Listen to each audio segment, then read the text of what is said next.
बंदी छोड़ सतगुरु रामपाल जी परमेश्वर जी की जय हो। परम पिता परमात्मा सारी सृष्टि के रचनहार कुल मालिक असंख्य ब्रह्मांडों के स्वामी जगत गुरु तीनों लोकों में प्रवेश करके सबका धारण पोषण करने वाले राजाधिराज आत्माधार नाथों के नाथ देवों के देव महादेव सर्वेश्वर महेश्वर मृत्युंजय अजरो अमर आदि अनादि सनातनी प्रभु जगत पिता जगदीश्वर श्री श्री 1008 की उपाधि के वास्तविक अधिकारी अकाल मूरत शब्द स्वरूपी राम वासुदेव सर्वगतम ब्रह्म परम पूज्य प्रथम पूज्य परम संत परम पुरुष परम धनी परम दयालु सत्य कबीर हक्का कबीर अल्लाहु कबीर अल्लाहु अकबर बाखबर अल्लाह ताला जगत के तारणहार जगत के मुक्तिदाता जगत के जगन्नाथ हारे के सहारे हिंदुओं के राम मुसलमानों के अल्लाह सिखों के वाहिगुरु ईसाइयों के मसीह दया के सागर दया निधि करुणा के सागर करुणा निधि स्वयंभू परिभू संकट मोचन कष्ट हरण मंगल करण दुख भंजन अविगत कबीर निर्विकार निर्विषम परमात्मा अलय अलेख सतगुरु आदि अनादि सतगुरु असली मर्यादा पुरुषोत्तम असली राम असली कृष्ण असली घनश्याम असली मुरारी राजाओं के राजा महाराजाओं के महाराजा शहंशाहों के शहंशाह सम्राटों के सम्राट भगवानों के भगवान अल्लाहों के अल्लाह प्रभुओं के प्रभु मसीहाओं के मसीह सच्चे वाहिगुरु बाबाओं के बाबा पीरों के पीर सेठों के सेठ जगत सेठ सावड़सा सेठ सर्वगुण संपन्न अनंत कोटि कलाओं के स्वामी अनंत कोटि ब्रह्मांडों के नायक योगियों में महायोगी ध्यानियों में महाध्यानी सिद्धों में परम सिद्ध ज्ञानियों में तत्वज्ञानी ब्रह्म ज्ञानी महाज्ञानी परम ज्ञानी सर्वश्रेष्ठ ज्ञानी विज्ञानी युवा कबीर समर्थ कबीर असमवात अमित ओजा सच्चे रहनुमा करीम अल्लाह सुभान अल्लाह दुनिया के अंतिम पैगंबर 8 सितंबर 1951 से गांव धनाना जिला सोनीपत हरियाणा भारतवर्ष की पावन भूमि पे प्रकट रियल कल्कि भगवान श्री नारायण साकार हरि श्री बाबा साहेब नूर अनंत परमात्मा सच्चे दरवेश सच्चे बाखबर संत शिरोमणि सतगुरु रामपाल जी परमेश्वर जी के चरण कमल में आप और हम सभी भाई बहनों का अनंत कोटि दंडवत प्रणाम। सत्साई भाई और बहनों, बहुत बड़ी दया बहुत बड़ी मेहर पूज्य गुरुदेव भगवान की परमेश्वर रामपाल जी की जिनके शुभ आशीर्वाद से विशेष आशीर्वाद से उन्हीं के सत्संगों के संग्रह के ऊपर बन चुकी पवित्र आध्यात्मिक पुस्तक कबीर बड़ा या कृष्ण इसके ऊपर वीडियो बनाने की श्रृंखला जारी है। इसी श्रृंखला में आज हमारा ये 7वें नंबर का वीडियो है और प्रत्येक वीडियो में हमें भक्ति मार्ग को लेकर अध्यात्म को लेकर शास्त्रों की गूढ़ जानकारी को लेकर वो तमाम प्रकार की जानकारियाँ उपलब्ध हो रही हैं जो जानकारियाँ हम सदियों से प्राप्त नहीं कर पाए। ये आत्मा युगों युगों से परमात्मा की सतभक्ति के लिए भटक रही थी, परमेश्वर के दीदार के लिए तड़प रही थी, परंतु कुछ भी हासिल नहीं हुआ। क्यों? क्योंकि हमारे तत्व ज्ञानहीन नादान धर्मगुरुओं ने हमें शास्त्र अनुकूल भक्ति मार्ग वाला रास्ता नहीं दिखाया, क्योंकि वो स्वयं भटके हुए थे, उन्हें स्वयं तत्व ज्ञान नहीं था।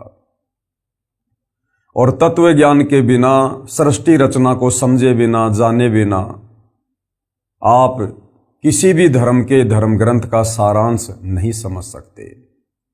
यही कारण रहा सदियों से परमात्मा चाहने वाली आत्माएं भक्ति और भगवान से दूर रही और शास्त्रों के विरुद्ध साधना करते करते अंत में प्रेत योनि पाई, भूत योनि पाई और अपनी दुर्गति करवाई, 184 योनियों में भ्रम के भटक के। अब भाई और बहनों, सारी सृष्टि के सृजनहार कबीर परमेश्वर जी ने बहुत बड़ी रजा की है, दया की है। अपने विधान अनुसार परमेश्वर 8 सितंबर 1951 को गांव धनाना जिला सोनीपत हरियाणा भारतवर्ष की पावन भूमि पर प्रकट हुए हैं। तत्वदर्शी संत की जगत गुरु की भूमिका कर रहे हैं और सन 1994 से हमें आध्यात्मिक ज्ञान दे रहे हैं, भक्ति मार्ग बता रहे हैं, और सन 2000 से सर्वधर्मों के धर्मशास्त्रों से गूढ़ ज्ञान, गूढ़ जानकारी हमें उपलब्ध करवा रहे हैं, हमें आत्म कल्याण का मार्ग दिखा रहे हैं।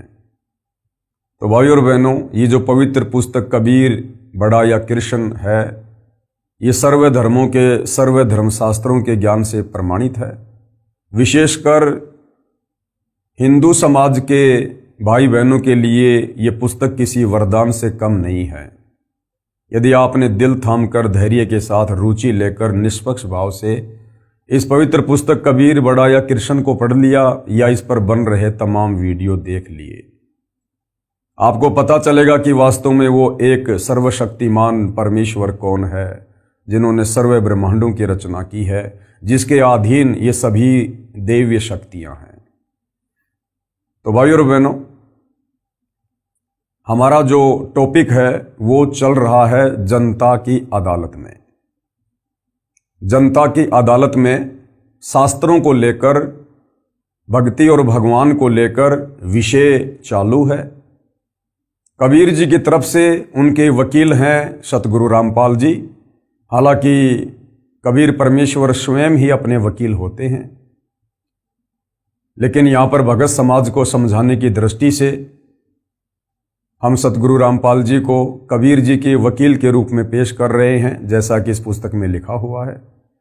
दूसरी तरफ श्री कृष्ण जी के वकील हैं हिंदू धर्म के तमाम आचार्य, शंकराचार्य, गुरुजन। और इस मुकदमे में जो जज है वो जनता है, क्योंकि जनता शिक्षित है, पढ़ी लिखी है, सर्वशास्त्र उपलब्ध हैं। जनता अपनी आंखों से सारे प्रमाण देखकर स्वयं निर्णय करेगी कि वास्तव में कबीर बड़ा या कृष्ण। मुकदमा क्या है? श्री कृष्ण जी के वकीलों ने, अर्थात हिंदू धर्म गुरुओं ने ये कहा है कि श्री कृष्ण अर्थात विष्णु ही सर्वशक्तिमान परमात्मा है। ये अविनाशी है, इनका जन्म और मरण नहीं होता है, इनके कोई माता पिता नहीं है, ये अजरो अमर है। और किसी भी हिंदू धर्म ग्रंथ में श्री कृष्ण उर्फ विष्णु से बढ़कर परमात्मा नहीं है, और इन्हीं की भक्ति करने का निर्देश है। दूसरी तरफ कबीर जी के वकील सतगुरु रामपाल जी का दावा है कि श्री कृष्ण जी के जितने भी वकील हैं, जितने भी धर्मगुरु हैं, ये सब झूठ बोल रहे हैं और समाज को भ्रमित कर रहे हैं। कबीर जी के वकील सतगुरु रामपाल जी का कहना है कि श्री कृष्ण अर्थात विष्णु अजरो अमर नहीं है, और किसी भी धर्मशास्त्र में श्री कृष्ण उर्फ विष्णु की पूजा करने का विधान नहीं है, ना वेदों में ना गीता में। और श्री कृष्ण उर्फ विष्णु के माता पिता हैं। इनकी माता का नाम देवी दुर्गा है और इनके पिता का नाम काल ब्रह्म है। और ये तीन भाई हैं, ब्रह्मा, विष्णु, महेश। और महाभारत के युद्ध में गीता का ज्ञान श्री कृष्ण जी ने नहीं बोला, अपितु श्री कृष्ण जी के शरीर में प्रेत की भांति प्रवेश करके इस काल ब्रह्म ने गीता का ज्ञान दिया। और भाइयों और बहनों, हमने वीडियो नंबर 5 में देखा कि जनता की अदालत में, जनता के सामने कबीर जी के वकील सतगुरु रामपाल जी ने हिंदू धर्मशास्त्रों से ही प्रमाणित कर दिया कि वास्तव में श्री कृष्ण जी के वकील अर्थात तमाम हिंदू धर्म गुरु गलत हैं, इन्हें अपने शास्त्रों का भी ज्ञान नहीं है। और कबीर जी को सर्वश्रेष्ठ, सर्वशक्तिमान, सर्व ब्रह्मांडों के रचयिता साबित किया। साथ में वीडियो नंबर 6 में सतगुरु रामपाल जी ने बताया कि जितने भी हिंदू धर्मगुरु हैं जिन्होंने गीता जी का अनुवाद किया है, उन्होंने अनुवाद करने में भी त्रुटि की है, गफलत की है। गीता अध्याय 18 श्लोक 66 में एक वर्ज शब्द है जिसका अर्थ है जाना, किंतु सर्व गीता अनुवादकों ने उसका अर्थ किया है आना। उन्होंने अर्थ का अनर्थ किया है, गीता के श्लोक का भावार्थ ही बदल दिया है अपनी तत्व ज्ञानहीनता के चलते। आज भाइयों और बहनों, जनता की अदालत में ये 7वें नंबर का वीडियो है। इस वीडियो में कबीर जी के वकील सतगुरु रामपाल जी धर्मशास्त्रों से प्रमाणित कर रहे हैं कि पूजा के योग्य केवल एक ही परम शक्ति है, एक ही परमेश्वर है, वे हैं परम अक्षर ब्रह्म अर्थात सत्य पुरुष कबीर देव। तो भाई और बहनों, अब हम आगे बढ़ते हैं जनता की अदालत में। और कबीर जी के वकील सतगुरु रामपाल जी कह रहे हैं कि परम अक्षर ब्रह्म की भक्ति से पूर्ण मोक्ष होगा। श्री कृष्ण जी की भक्ति से अर्थात ब्रह्मा विष्णु महेश की भक्ति से, देवी देवताओं की भक्ति से, देवी दुर्गा की भक्ति से और काल ब्रह्म की भक्ति से भी पूर्ण मोक्ष नहीं है। साधक यहीं पर जन्म और मरण में रहेगा, लक 84 योनियों में भटकेगा, नरक का कष्ट भी भोगेगा, तपतशिला की पीड़ा भी भोगेगा। यदि जन्म मरण से छुटकारा चाहिए तो जो साधना हमारे धर्मशास्त्रों में वर्णित है उस साधना के अनुसार साधक ने परम अक्षर ब्रह्म यानी कबीर देव की पूजा करनी पड़ेगी। उनकी भक्ति से ही हम परम शांति और शाश्वत स्थान सतलोक को प्राप्त करेंगे। तो किस प्रकार से सतगुरु रामपाल जी प्रमाणित कर रहे हैं? परम अक्षर ब्रह्म अर्थात कबीर परमेश्वर की भक्ति से पूर्ण मोक्ष होता है। और क्या कुछ कहा जा रहा है? काल ब्रह्म व देवताओं की भक्ति करके भी जीव का जन्म मरण का चक्कर समाप्त नहीं होता, क्योंकि ये स्वयं जन्म व मृत्यु के चक्कर में है। काल ब्रह्म यानी 21 ब्रह्मांड का स्वामी, ज्योति निरंजन, दुर्गा का पति, ब्रह्मा विष्णु महेश का पिता। इस काल ब्रह्म की भक्ति से, देवी दुर्गा की भक्ति से, अन्य देवताओं की भक्ति से जन्म मरण का कष्ट समाप्त नहीं होगा, क्योंकि ये खुद जन्म और मरण में है। गीता ज्ञानदाता ने गीता अध्याय 2 श्लोक 12, गीता अध्याय 10 श्लोक 2, गीता अध्याय 4 श्लोक 5 और 9 में खुद अपने जन्म और मृत्यु को स्वीकार किया है। तो इनकी भक्ति करने से साधक का जन्म मरण का चक्कर समाप्त नहीं हो सकता। संत गरीबदास जी ने परमेश्वर कबीर जी से प्राप्त ज्ञान को इस प्रकार बताया है। आदरणीय गरीबदास जी कौन थे? ये गांव छुडानी, जिला झज्जर, हरियाणा में हुए हैं लगभग 300 वर्ष पहले। इन्हें कबीर परमेश्वर सतलोक से चलकर गांव छुडानी के खेतों में मिले थे। इनकी आत्मा को शरीर से निकालकर सतलोक लेकर गए थे। इनका ज्ञान योग खोला, इन्हें सतलोक के सुखों से परिचित करवाया और 21 ब्रह्मांड में जितनी भी दैवीय शक्तियां हैं उन सब की स्थिति से परिचित करवाया। उसके बाद आदरणीय गरीबदास जी ने 24,000 वाणियों युक्त अमर ग्रंथ की रचना करवाई, जिसे सदग्रंथ साहिब भी कहते हैं, जिसे 5वां वेद सूक्ष्म वेद भी कहते हैं। और किस प्रकार से आदरणीय गरीबदास जी ने अपनी आंखों देखकर सतलोक की महिमा की है और कबीर परमेश्वर जी की महिमा की है कि उस सतलोक में कितना सुख है। और कबीर परमेश्वर की भक्ति से ही पूर्ण मोक्ष होता है। संत गरीबदास जी गांव छुडानी, हरियाणा की अमृतवाणी। तो आदरणीय गरीबदास जी क्या कह रहे हैं? मन तू चल रे सुख के सागर, जहां शब्द सिंधु रत्नागर। अपने ऊपर लेकर कह रहे हैं आप और हमें समझाने के लिए कि ऐ मेरे मन, इस काल के 21 ब्रह्मांड में क्यों धक्के खा रहा है? उस सुख सागर सतलोक में चल, जहां शब्द सिंधु रत्नागर। सिंधु यानी समुद्र, समुद्र में जाने के बाद चारों तरफ जल ही जल दिखाई देता है। इसी प्रकार सतलोक में जाने के बाद वहां केवल सुख ही सुख हैं, दुख का नामो निशान नहीं है। और यहां क्या हो रहा है इस काललोक में? कोटि जन्म तो ये मर्त्या होगे, कुछ नहीं हाथ लग्या रे। करोड़ों जन्म, अरबों खरबों जन्म हमने यहां पर मनुष्य के प्राप्त कर लिए, देवी देवताओं के प्राप्त कर लिए। मरने के बाद हमारे हाथ में कुछ नहीं रहा, फिर से जन्म मरण में लक 84 योनियों में। और कुकर शुकर खरबया बोरे, लक 84 योनियों में जाकर फिर हम गधे कुत्ते सुअर बने, कौआ हंस बुगारे। फिर कह रहे हैं कोटि जन्म तू राजा की न्या और मिटी न मन की आशा। आदरणीय गरीबदास जी क्या कह रहे हैं? भाई करोड़ों बार तू राजा के जन्म प्राप्त कर चुका है, लेकिन फिर भी तेरी इच्छाओं का अंत नहीं हुआ। करोड़ों बार। अब भाई और बहनों विचार करो, हम कब से सतलोक से बिछोड़कर इस काल के लोक में सजा भोग रहे हैं, कष्ट भोग रहे हैं। आदरणीय गरीबदास जी कह रहे हैं कोटि जन्म तू राजा की न्या मिटी न मन की आशा। भाई और बहनों, एक साधारण मनुष्य जन्म हमें उस समय मिलता है जब हम लक 84 योनि का एक चक्कर काट लेते हैं। यानी गधे, कुत्ते, सूअर, पक्षी, सूक्ष्म जीव जंतु, बैक्टीरिया, मक्खी, मच्छर, जल के जीव, यानी लक 84 योनि का एक चक्कर काटने में हमें अरबों खरबों युग लग जाते हैं। उसके बाद हमें बड़ी मुश्किल से एक मनुष्य जन्म मिलता है परमेश्वर के विधान अनुसार। अब भाइयों और बहनों,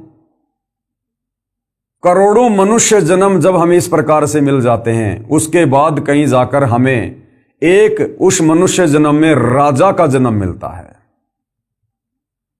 तो विचार करो भाइयों और बहनों, करोड़ों मनुष्य जन्म मिलने के बाद जब एक राजा का जन्म मिलता है, और हम कितनी बार हम राजा रह चुके हैं, कोटि जन्म यानी करोड़ों बार हम यहां राजा के जन्म प्राप्त कर चुके हैं। तो सोचिए आम मनुष्य के जन्म हम कितने अरबों खरबों प्राप्त कर चुके हैं, और एक मनुष्य जन्म लक 84 योनि भोगने के बाद तो सोचो भाइयों और बहनों, लक 84 योनियां तो हम इतनी बार भोग चुके हैं गधे, कुत्ते, सूअर की जिसकी कोई गिनती ही नहीं है। और आज भी हम इसी काल के लोक में हैं। आज हमें गुरुदेव ने केवल मौका दिया है, मौका संभलने का, सुधरने का, अपनी भूल सुधार करने का, वापस सतलोक जाने का, भक्ति करने का। यदि आज हमने जरा सी त्रुटि कर दी, सतगुरु का वचन तोड़ दिया, या सतगुरु को अपने किसी भी कर्म के चलते नाराज कर दिया कि जिन बातन से गुरु दुख पावे उन बातों को दूर भगावे, तो भाइयों और बहनों, हम लक 84 योनि के किनारे खड़े हैं, दहलीज पे खड़े हैं। अभी हम सतलोक में नहीं हैं, काल के 21 ब्रह्मांड में हैं। सावधानी हटी, दुर्घटना घटी।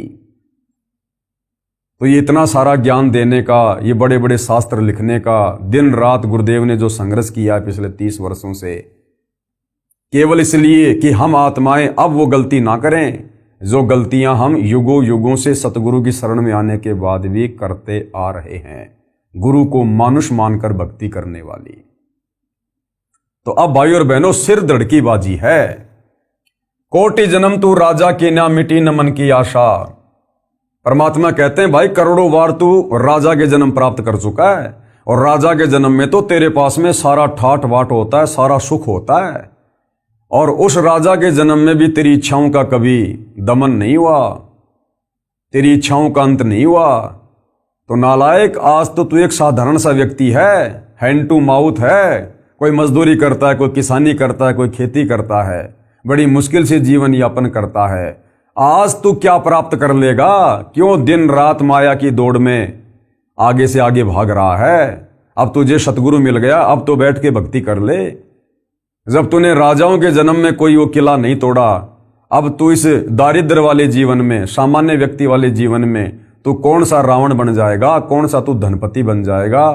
और ये धनपति ये भी सतगुरु की भक्ति ही बनाएगी, अन्यथा जो हमारे भाग्य में है हमें केवल वही मिलेगा, चाहे हम कितने पैर क्यों ना पटक लें। तो परमेश्वर हमें समझा रहे हैं प्यार से, प्रेम से, कि भाई अब इस तत्व ज्ञान को समझकर अपनी इच्छाओं का दमन कर, इस काल लोक की भाग दौड़ में मत भाग, दुनिया को देख के मत भाग। उसके पास में बड़ी कोठी, उसके पास में बड़ी कार, उसका बेटा नौकरी लग गया, उसके पास इतने प्लाट, उनको करने दे, अंत में यही छोड़ के जाएंगे। अगले जन्म में गधे बन के, कुत्ते बन के, सूअर बन के उन कोठियों के आसपास में मंडराएंगे, उस कार के नीचे छाया में भी ढंग से उन्हें कोई नहीं बैठने देगा।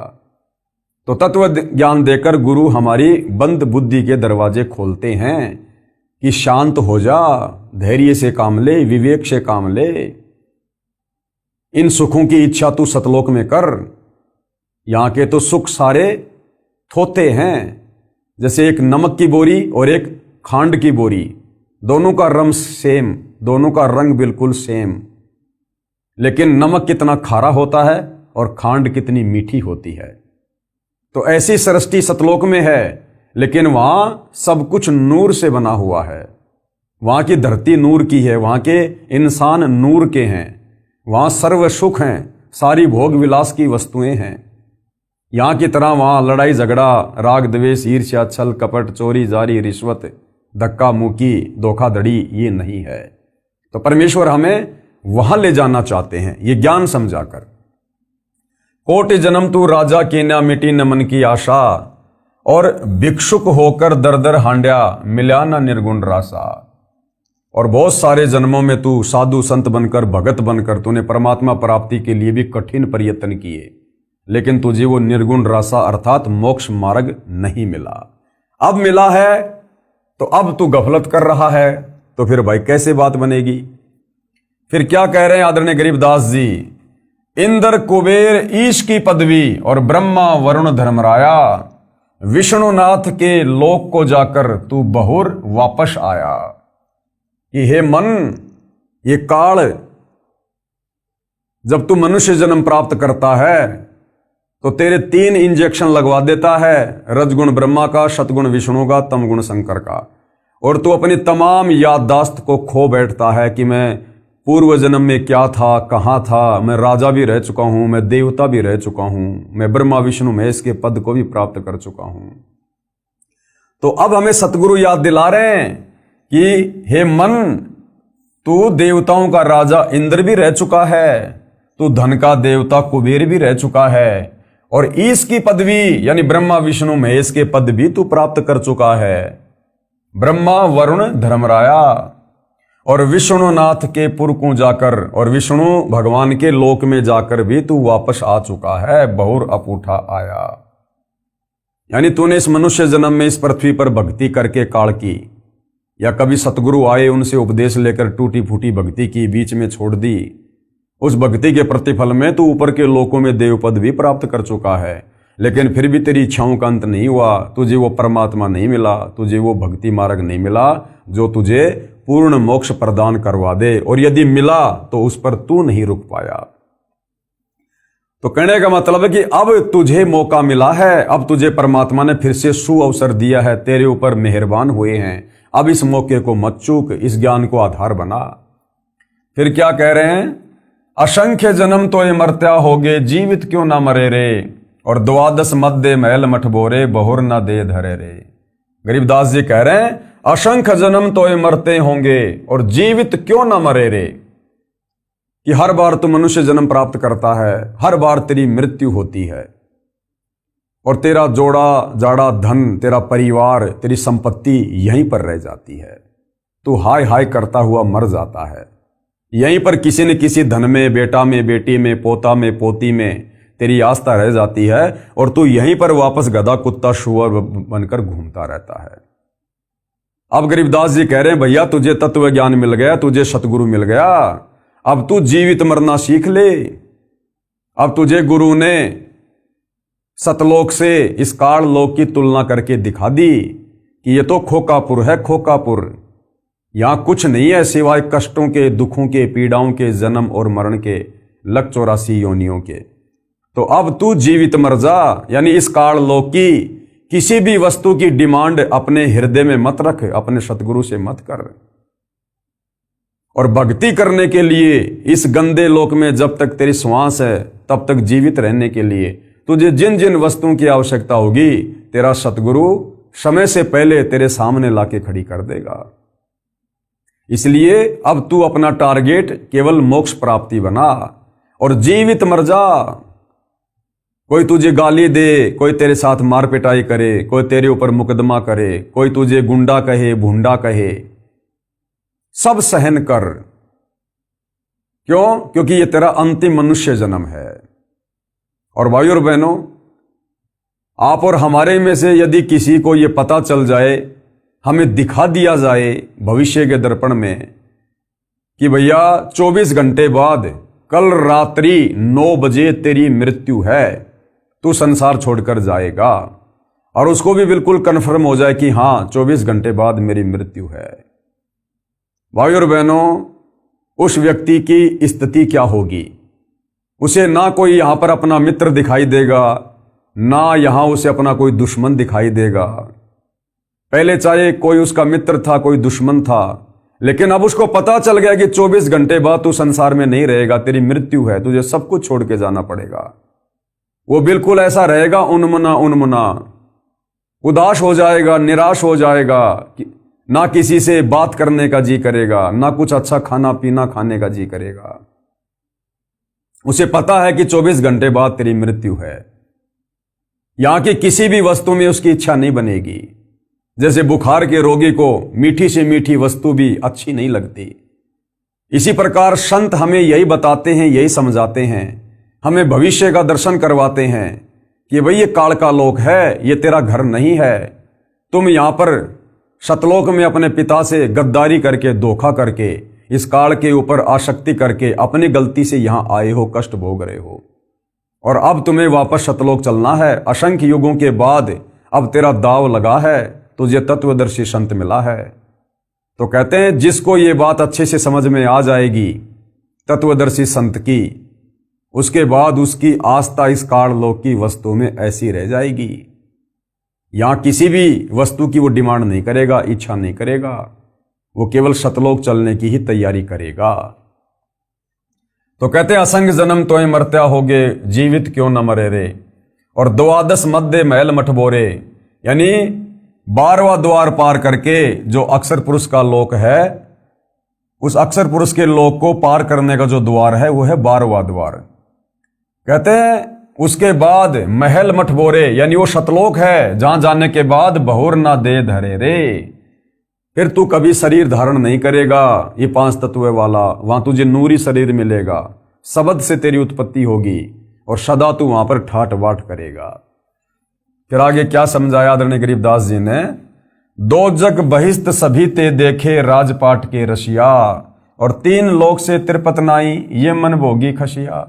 कि हे मन, तू करोड़ों बार मनुष्य जन्म प्राप्त करके मृत्यु के बाद फिर तू नरक में भी गया, बहिस्त यानी स्वर्ग में भी गया, और राजपाट की रसिया, तूने राज्य भी भोगा, और 3 लोक से तिरपत नाई ये मन भोगी खशिया। और यदि तुझे 3 लोकों का राज दे दिया जाए तो भी तत्व ज्ञान के अभाव में तेरी इच्छा पूर्ति नहीं हो सकती है, तुझे और अधिक प्राप्त करने की चाहत बनी रहेगी कि और किसी लोक के ऊपर अपना स्वामित्व कायम करूं। तो परमात्मा कहते हैं यदि इस मन की इच्छाओं को शांत करना है तो तत्वदर्शी संत से उपदेश लेकर भक्ति कर। सुमरण से, भक्ति से, दान धर्म से इन इच्छाओं का अंत होगा, और ये अंत हुए बिना हम सतलोक नहीं जा सकते, वहां के सुख नहीं भोग सकते। जब तक हम काल लोक के सुखों को नहीं त्यागेंगे हृदय से, दिल से, तब तक हम सतलोक के वास्तविक सुखों को प्राप्त करने के अधिकारी नहीं बनेंगे। फिर क्या कहा, सतगुरु मिले तो इच्छा मेटे, पद मिल पदय समाना, चल हंसा उस लोक पठाऊं जो आदि अमर अस्ताना।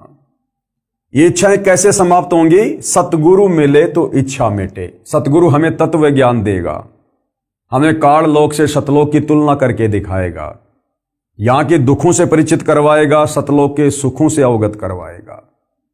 जो जो महापुरुष सतलोक में जाकर आए हैं हमें उनकी जीवनी से परिचित करवाएगा, और तत्व ज्ञान सुनकर सतगुरु के द्वारा दी गई भक्ति करके, भक्ति की शक्ति से और ज्ञान से इस काल लोक से हमारी इच्छाएं हटेंगी, सतलोक में हमारी सुरती लगेगी। तो सतगुरु मिलेगा तो काल लोक की इच्छाओं से हमारे मन को हटाएगा, और पद मिल पदय समाना, और सतगुरु हमें जो भक्ति की जो वो पद्धति देगा, वे ऑफ वर्शिप बताएगा। जब उस भक्ति को हम मन लगाकर करेंगे, मर्यादा में रहकर करेंगे, तो पद मिल पदय समाना, यानी हम उस अमर पद में समा जाएंगे, उस परम पद में चले जाएंगे, सतलोक में चले जाएंगे, वास्तविक उस धाम में चले जाएंगे। चल हंसा उस लोक पठाऊं जो आदि अमर अस्ताना, वो अविनाशी लोक है, वो कभी विनाश में नहीं आता, सदा रहने वाला है, सतलोक। फिर क्या बताया वहां पर कितने सुख हैं? भाई 4 मुक्ति जहां चंपी करती माया हो रही दासी, और दास गरीब अभय पद पर से मिलय राम अविनाशी। वहां क्या होगा? 4 मुक्ति जहां चंपी करती, चंपी करना होता है जैसे पैरों को चंपी करना, दबाना हल्के हल्के, उसको कहते हैं चंपी करना। तो आदरणीय गरीबदास जी जिन्होंने आंखों सतलोक को देखा, तो क्या महिमा वर्णन कर रहे हैं वहां के सुखों की, कि 4 मुक्ति तो वहां पर तुम्हारी चंपी करती है, तुम्हारी नौकरानी है। 4 मुक्ति जो यहां पर ब्रह्मा विष्णु महेश को प्राप्त है, अर्थ धर्म काम मोक्ष, कहते हैं 4 मुक्तियां तो वहां पर तेरी नौकरानी, तेरे चरणों में तेरी दासी बन के रहेगी, उनकी तरफ तो तू झांकेगा भी नहीं। ऊपर इतने सुख हैं वहां पर। यहां ब्रह्मा विष्णु महेश को जो सुख प्राप्त हैं, जो सिद्धियां रिद्धियां प्राप्त हैं, सतलोक में तो तेरे चरणों में पड़ी रहेंगी, उनकी तरफ तो तू देखेगा भी नहीं। वहां इतने ठाट बाट हैं, इतने सुख हैं। अरे जिसके बाप ने अपने बेटे को एरोप्लेन लाके दे दी, वो साइकिल की तरफ देखता भी नहीं। तो सतलोक के सुखों की तुलना में इस काल लोक के ये ब्रह्मा विष्णु महेश को जो 4 मुक्तियां प्राप्त हैं, ये तो साइकिल के समान है, साइकिल के समान। 4 मुक्ति जहां चंपी करती माया होरी दासी, और दास गरीब अभय पद पर से। गरीब दास जी कह रहे हैं तुम उस अभय पद को, जहां जाने के बाद कोई डर नहीं, कोई भय नहीं, तुम उसको प्राप्त हो जाओगे। और फिर क्या होगा? मिले राम अविनाशी, और तुम्हें वहां पर फिर वो अविनाशी कबीर परमेश्वर मिलेगा। हालांकि आज भी धरती पर कबीर परमेश्वर ही हैं सतगुरु रामपाल जी के रूप में, लेकिन वहां हमें उनके वास्तविक दीदार होंगे, उनके नूरी शरीर के दीदार होंगे। तो कहते हैं फिर तुझे वहां पर वो अविनाशी परमात्मा मिलेगा।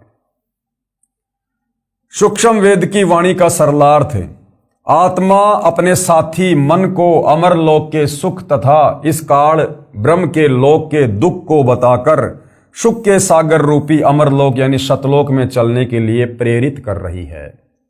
काल ब्रह्म के लोक यानी किस ब्रह्मांडों में रहने वाले प्राणी को क्या क्या कष्ट होते हैं, पहले ये जानकारी बताई है और कहा है कि काल ब्रह्म के लोक का अटल विधान है कि जो जन्मता है उसकी मृत्यु निश्चित है, और जो मर जाता है उसका जन्म निश्चित है। कोटि जन्म तो ही मरते होंगे, जीवित क्यों न मरे रे। इसका प्रमाण गीता जी में देखिएगा। और ये सारी बातें भाई और बहनों भूल मत जाना। जनता की कोर्ट में कबीर परमेश्वर जी के वकील सतगुरु रामपाल जी इन शास्त्रों का हवाला देकर, 5वें वेद सूक्ष्म वेद की वाणियों का हवाला देकर श्री कृष्ण जी के वकीलों के सामने सबको बता रहे हैं, सबको दिखा रहे हैं कि परम अक्षर ब्रह्म यानी कबीर देव की भक्ति से पूर्ण मोक्ष होता है, और सतलोक में ही असल में वास्तव में सुख है। श्रीमद् भगवद गीता अध्याय 2 श्लोक 22 में इस प्रकार कहा है। क्या कहा है? कि जैसे मनुष्य पुराने वस्त्रों को त्याग कर दूसरे नए वस्त्र ग्रहण करता है, वैसे ही जीव आत्मा पुराने शरीर को त्याग कर दूसरे नए शरीरों को प्राप्त करता है।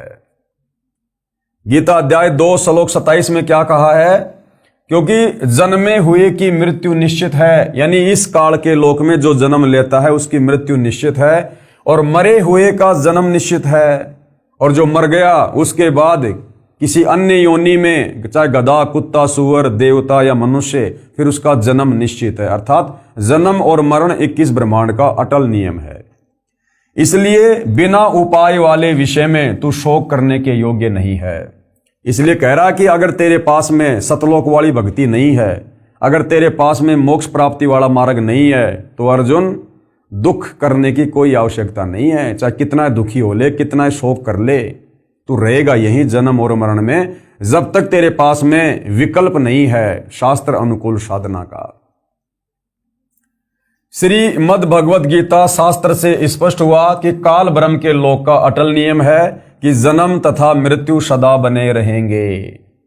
जैसे गीता अध्याय 2 श्लोक 12 में भी कहा है कि हे अर्जुन, तू और मैं यानी गीता ज्ञानदाता तथा ये सर्व राजा लोग पहले भी जन्मे, ये आगे भी जन्मेंगे। यानी गीता ज्ञानदाता हिंदू भाइयों के अनुसार उनका श्री कृष्ण और विष्णु, और रियल में ये ब्रह्म, काल ब्रह्म कह रहा है कि यहां तो भाई तेरी भी जन्म और मृत्यु है अर्जुन, मेरी भी जन्म और मृत्यु है। और ये जितने भी राजा लोग जो महाभारत के युद्ध में खड़े हैं, ये पहले भी थे, यानी पहले भी इनका जन्म हुआ था, आज भी ये यहां पर खड़े हैं और आगे भी इनका जन्म होगा। यानी किस ब्रह्मांड में जन्म और मृत्यु निश्चित है, यहां के भगवान की भी और उसके भक्तों की भी। गीता अध्याय 4 श्लोक 5 में गीता ज्ञानदाता ने कहा है कि हे अर्जुन, तेरे और मेरे बहुत जन्म हो चुके हैं, तू उन सब को नहीं जानता, मैं जानता हूं। गीता ज्ञानदाता कौन? काल ब्रह्म। गीता का ज्ञान देते समय अर्जुन को कह रहा है अपनी जन्म और मृत्यु के बारे में। गीता अध्याय 4 श्लोक 5 में गीता ज्ञानदाता ने कहा है। अब गीता ज्ञानदाता चाहे श्री कृष्ण जी को समझो चाहे काल ब्रह्म को समझो, क्या कह रहा है कि हे अर्जुन, तेरे और मेरे बहुत जन्म हो चुके हैं, उन सबको तू नहीं जानता, मैं जानता हूं। अर्थात गीता ज्ञान देने वाला भगवान भी जन्म और मरण में है। जब गीता का ज्ञान देने वाला हिंदुओं का सर्वश्रेष्ठ भगवान कृष्ण और विष्णु ही जन्म और मरण में है, तो भला फिर इनकी पूजा करके इनकी भक्ति करके आप और हमारा जन्म मरण का कष्ट कैसे समाप्त हो सकता है? और यदि मनुष्य जन्म प्राप्त करके जन्म मरण का कष्ट समाप्त नहीं हुआ तो फिर हमारा मोक्ष कैसे होगा? फिर गीता अध्याय 10 श्लोक 2 में गीता ज्ञानदाता ने यह भी स्पष्ट किया है कि मेरी उत्पत्ति को न तो ऋषिजन जानते हैं न देवता जानते हैं, क्योंकि ये सब मेरे से उत्पन्न हैं। अब बाप की उत्पत्ति को, बाप के जन्म को, बाप की डेट ऑफ बर्थ को बेटा या बेटी नहीं बता सकते, वो तो दादा बताता है, दादा। तो कबीर परमेश्वर जी ने समय समय पर इस पृथ्वी पर आकर अपनी कबीर वाणी में, अमृत वाणी में ये सारा रहस्य उजागर किया है, जो आज पुनः धरती पर प्रकट होकर सतगुरु रामपाल जी के रूप में इन धर्मशास्त्रों को खोल खोल कर हमें बता रहे हैं। तो भाई और बहनों, विश्वास हो जाना चाहिए। ये जनता की कोर्ट में मामला चल रहा है और आपको अध्याय और श्लोक बता बता के, शास्त्रों का हवाला दे दे के समझाया जा रहा है। अब भी यदि हमारी आंख नहीं खुलती है हिंदू समाज की, तो धिक्कार है फिर ये मनुष्य जन्म प्राप्त। इसलिए गीता अध्याय 8 श्लोक 15 में कहा है, माम उपेते पुनर्जन्म दुखालयम आशश्वतम न आपनुवंती महात्मान संसिद्धिम परमाम गता। क्या कह रहा है? अनुवाद, गीता ज्ञानदाता ने कहा है कि माम यानी मुझे प्राप्त होकर तो दुखों के घर व नाशवान संसार में पुनर्जन्म है, कि मुझ काल ब्रह्म की अगर तुम भक्ति करोगे, जो चारों वेद और गीता में है, केवल मेरा एक ओम मंत्र है, अगर मेरी भक्ति करोगे, जो 21 ब्रह्मांड का स्वामी है, ब्रह्मा विष्णु महेश का पिता है, तो कह रहा है कि यहीं पर काल लोक में, इस दुखालय में, दुख के घर में यूं ही जन्म और मृत्यु में कष्ट भोगते रहोगे। गीता ज्ञानदाता ने कहा है कि मुझे प्राप्त होकर तो दुखों के घर व नाशवान संसार में पुनर्जन्म है। महात्मा जन जो परम सिद्धि को प्राप्त हो गए हैं, पुनर्जन्म को प्राप्त नहीं होते। अब परम सिद्धि को प्राप्त कौन होगा? जो तत्वदर्शी संत की शरण में आ जाएगा। विशेष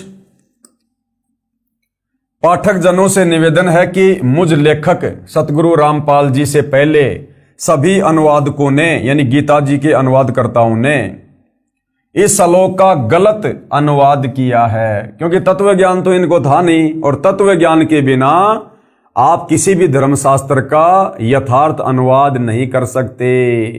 क्योंकि पवित्र गीता जी तो वैसे भी चारों वेदों का सार है, ये तो कोड वर्ड में है।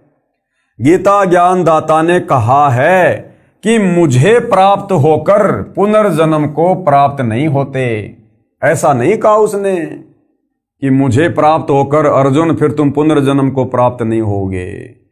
ये तो खुद ही जन्म और मरण में है, फिर इसकी भक्ति करके हम भला पुनर्जन्म में क्यों नहीं आएंगे?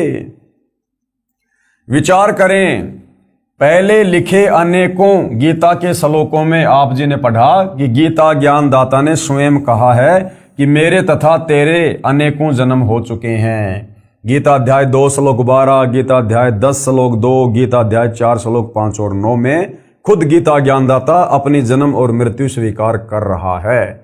जब ये पहले के श्लोकों में अपनी जन्म और मृत्यु स्वीकार कर रहा है, तो फिर आगे भला इस श्लोक में ये कैसे कह सकता है कि मुझे प्राप्त होकर फिर पुनर्जन्म नहीं होता?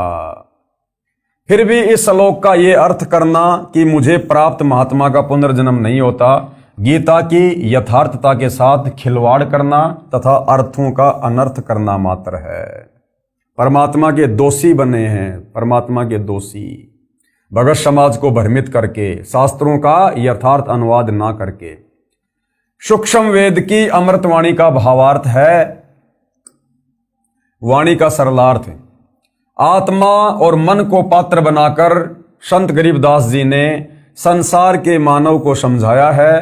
कहा है कि ये संसार दुखों का घर है, इससे भिन्न एक और संसार है, सतलोक, जहां कोई दुख नहीं है, वह शाश्वत स्थान है, अर्थात सनातन परम धाम यानी सतलोक जो कभी नष्ट नहीं होता, वह सुख सागर है। तथा वहां का प्रभु अविनाशी परमेश्वर भी सुखदायी है, जो उस सुख सागर में निवास करता है।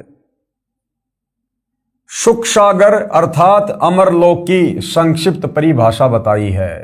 यानी सतलोक में क्या है, कितने सुख हैं वहां पर। शंखों लहर मेहर की उपजय, कहर नहीं जा कोई, दास गरीब अचल अविनाशी, सुख का सागर सोई। शंखों लहर मेहर की उपजय, शंखों यानी गिनती नहीं, इतना वहां पर सुख है, सुख की लहर है वहां पर। जैसे समुद्र में पानी की लहरें होती है ना, वो कभी समाप्ति नहीं होती। इसी प्रकार सतलोक में इतना सुख है, इतना वैभव है, इतना विलास है, जिस प्रकार समुद्र में लहरें होती हैं।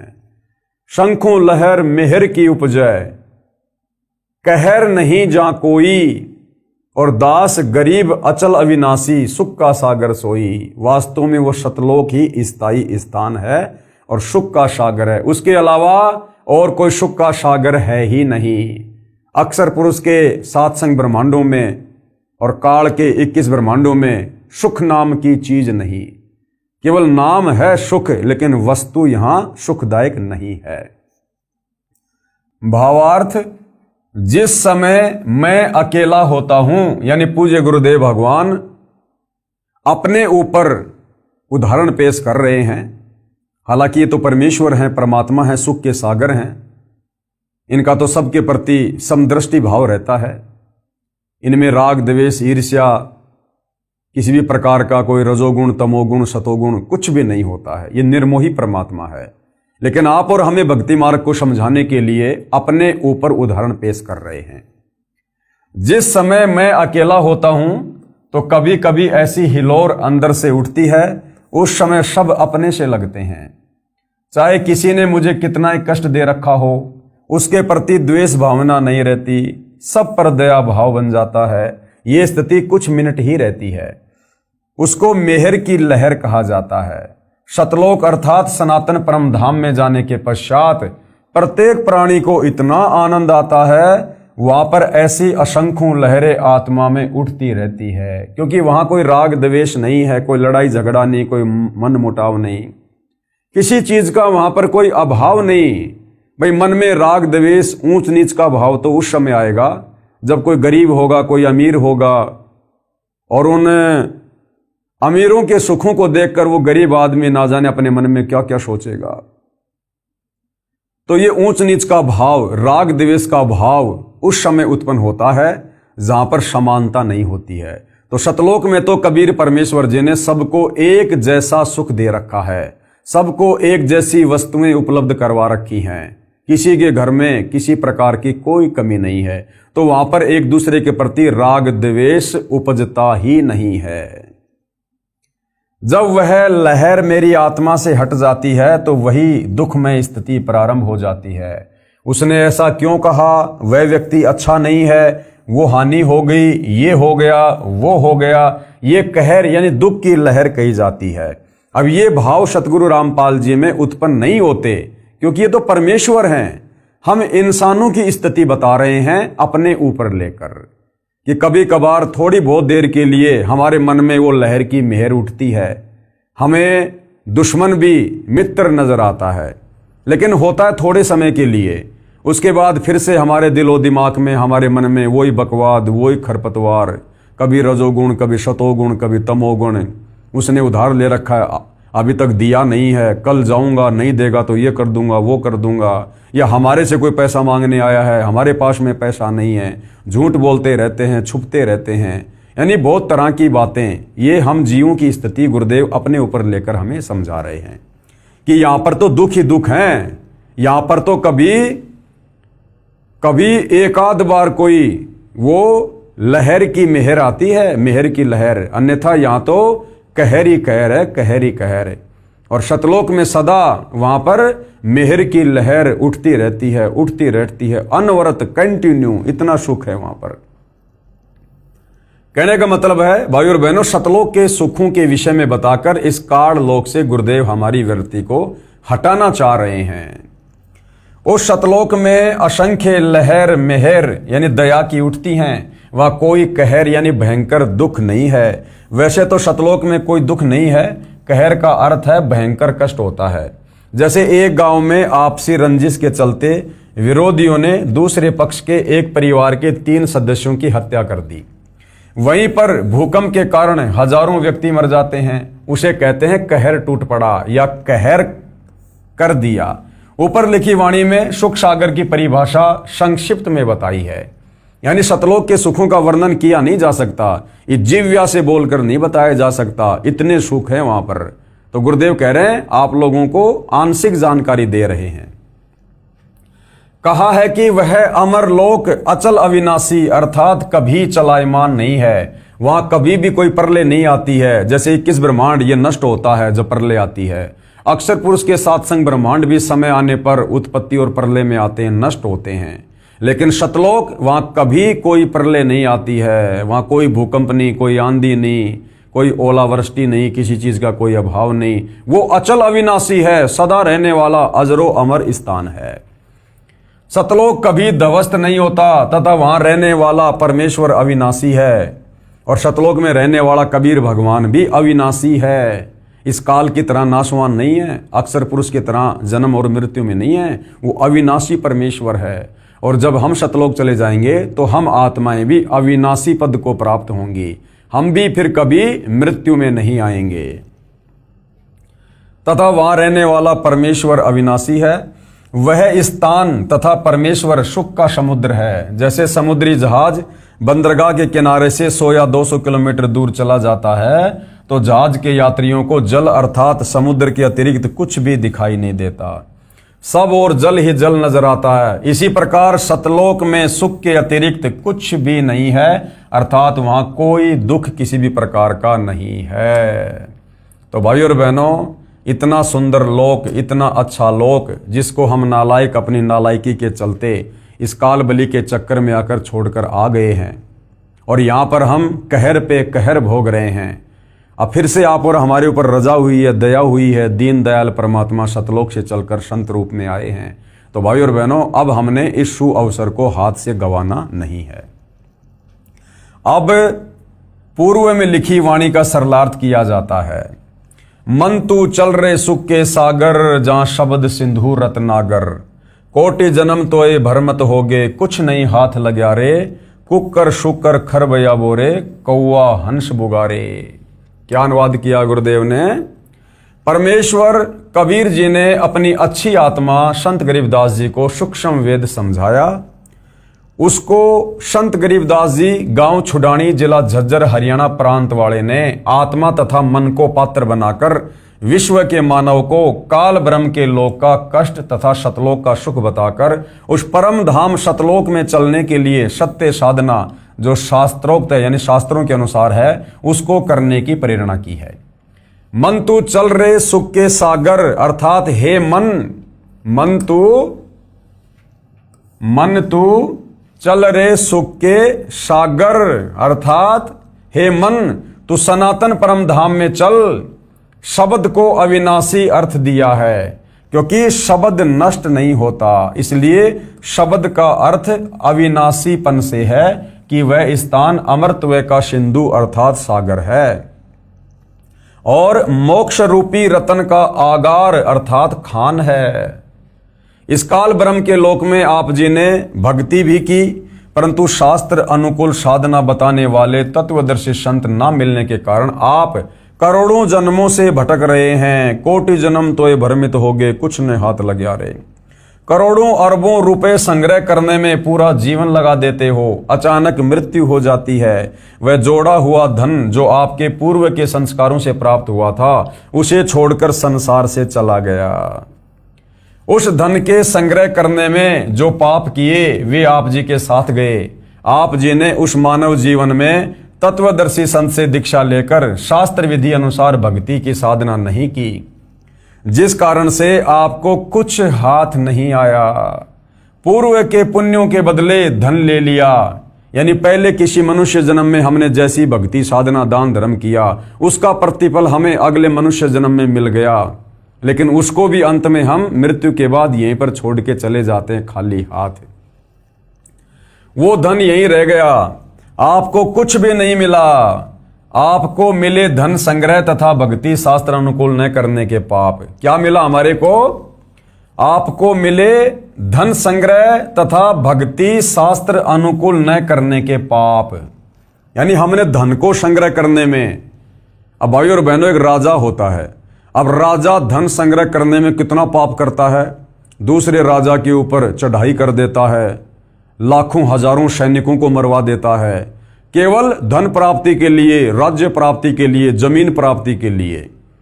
जनता के ऊपर तरह तरह के टैक्स लगा देता है, जनता बेचारी कितनी परेशान हो जाती है, दुखी हो जाती है, राजा को बद्दुआ देती है, गालियां देती है, आत्मा दुखी होती है उनकी जब उनके साथ में न्याय नहीं होता है। तो धन जमा करने में हमने जो पाप कमाए वो पाप मृत्यु के बाद हमारे साथ जाते हैं। और साथ में मनुष्य जन्म प्राप्त करके, जो मनुष्य जन्म शास्त्र अनुकूल साधना करके मोक्ष प्राप्ति के लिए मिला था, लेकिन तत्वदर्शी संत ना मिलने के चलते, शास्त्रों के विरुद्ध परंपरागत साधना करने के चलते जो हमने पाप किए, क्योंकि शास्त्र अनुकूल साधना सबसे बड़ा अपराध है। तो शास्त्र विरुद्ध साधना करके, परमेश्वर को दुखी करके, मनुष्य जन्म को बर्बाद करके हमने जो पाप कमाए, फिर अंत में शरीर छूटने के बाद वो पाप हमारे साथ जाएंगे। आपको मिले धन संग्रह तथा भक्ति शास्त्र अनुकूल ना करने के पाप, जिसके कारण आप कुकर यानी फिर हम क्या क्या बने? कुत्ता, खर यानी गधा, सुकर यानी सुअर, और कौवा, काग पक्षी, हंस एक पक्षी जो केवल सरोवर में मोती खाता है, बुगा यानी बुगला पक्षी, आदि आदि की योनियों को प्राप्त करके कष्ट उठाया। तत्वदर्शी संत ना मिलने के कारण ये आत्मा इतने कष्ट उठाती है काललोक में। फिर आगे क्या बताया है पूज्य गुरुदेव भगवान ने? कोटि जन्म तू राजा कीन्या, मिटी न मन की आशा, और भिक्षुक होकर दर दर हांड्या, मिला न निर्गुण रासा। फिर क्या कष्ट उठाए हमने यहां पर काल के लोक में? सरलार्थ, हे मानव, आप जी ने काल ब्रह्म की कठिन से कठिन साधना की, वेदों को पढ़ा, वेदों को पढ़ के हमने निष्कर्ष निकाल लिया कि ये जो ओम नाम है ये ब्रह्म का है, यही परमात्मा, यही परमेश्वर है।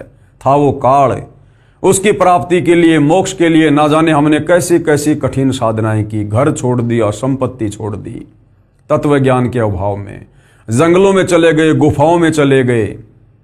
हमने अपने शरीर की भी परवाह नहीं की, अपने शरीर को हमने एक जगह बैठकर तप करके नष्ट कर दिया, हमने उसको गला दिया, मिट्टी बन गया हमारा शरीर।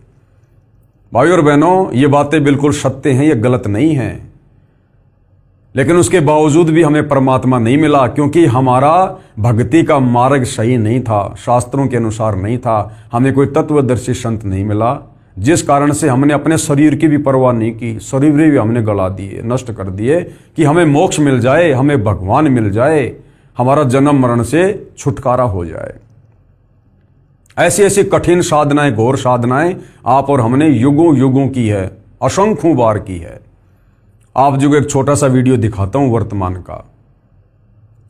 वर्तमान में हरियाणा में कोई गांव है, वहां पर शास्त्र विरुद्ध साधना कर रहा एक साधु है, जो मनमुखी साधना कर रहा है, पाखंड साधना कर रहा है, शास्त्रों के विरुद्ध साधना कर रहा है, हठ योग कर रहा है, तप कर रहा है, और पिछले 5 वर्षों से वो अपने पैरों पर खड़ा है, यानी जमीन से वो पैर नहीं हटाता 5 वर्षों से, और कह रहा कि मैं 10 साल तक ये साधना करूंगा, और उसके बाद क्या होगा?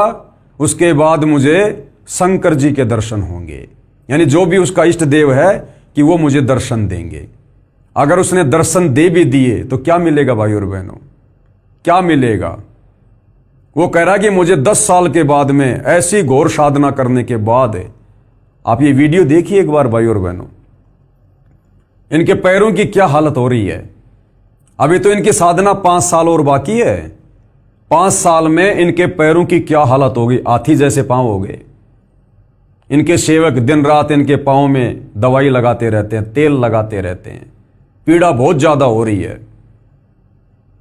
और इस नादान को अपने शरीर की भी चिंता नहीं है कि इसमें कोई कीड़े पड़ जाएंगे, कोई मवाद पड़ जाएगी, पैर खराब हो जाएगा, कैंसर हो जाएगा, कोई परवाह नहीं कर रहा। ये ऐसे ही आप और हमने युगों युगों भाई और बहनों इस शरीर को ऐसे ही हमने कष्ट दिया है तत्व ज्ञान के अभाव में, ये सोचकर कि मुझे मोक्ष मिलेगा, मेरे इष्ट के दर्शन होंगे, लेकिन अंत में कुछ भी हाथ नहीं लगा। भिक्षुक होकर दर दर हांड्या, मिला ना निर्गुण राशा। निर्गुण राशा यानी वो मोक्ष वाला मार्ग नहीं मिला हमें। अभी तो इसकी 5 साल बाकी हैं इस साधना की, इस पाखंड पूजा की। और कह रहा कि मुझे 10 साल बाद जब मेरी साधना समाप्त होगी, मुझे मेरे इष्ट भगवान शंकर दर्शन देंगे। अब भाई और बहनों, अगर इस भाई को तत्व ज्ञान होता, सच्चा सतगुरु अगर इसके भाग्य में होता, और देखो वो वाणी बिल्कुल सत्य है कि सकल पदार्थ है जगमाही, भाग बिना नर पावत नाही, कर्महीन नर पावत नाही। हरियाणा में ही परमपिता परमात्मा कबीर साहब सतगुरु रामपाल जी के रूप में आए हुए हैं, और ये भाई भी हरियाणा में ही है, फिर भी इसका मेल परमात्मा से नहीं हो रहा है, क्योंकि कर्महीन है, इसके भाग्य में परमात्मा नहीं है, मोक्ष नहीं है। और कह रहा जब मेरी साधना 10 साल पूरी हो जाएगी, मैं अपने इष्ट शंकर जी के दर्शन करूंगा।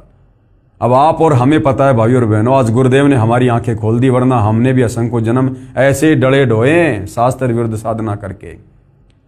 अब ये शंकर जी के 10 साल बाद दर्शन करके क्या प्राप्त कर लेगा? जब गीता जी हवाला दे रही है कि श्री कृष्ण उर्फ विष्णु, अर्थात ये तीनों भाई हैं ब्रह्मा विष्णु महेश, जब ये तीनों नाशवान हैं, जन्म और मरण में हैं, इनका भी मोक्ष नहीं है, तो उस शंकर का दर्शन करके ये क्या प्राप्त कर लेगा? रहना तो जन्म मरण में है, लक 84 में है। और अगर इसको तत्वदर्शी संत मिला होता तो इसको ज्ञान होता कि मैं तो केवल 10 साल ऐसी कठिन साधना करके जो शास्त्रों के विरुद्ध है, केवल शंकर जी के दर्शन ही मात्र कर पाऊंगा। अरे शंकर जी की धर्म पत्नी पार्वती, वो तो सदा उसके दर्शन किया करती थी, उसकी अर्धांगिनी थी, उसके साथ रहा करती थी। वो भी हर बार जन्म रही थी, मर रही थी, उसका भी मोक्ष नहीं हो रहा था।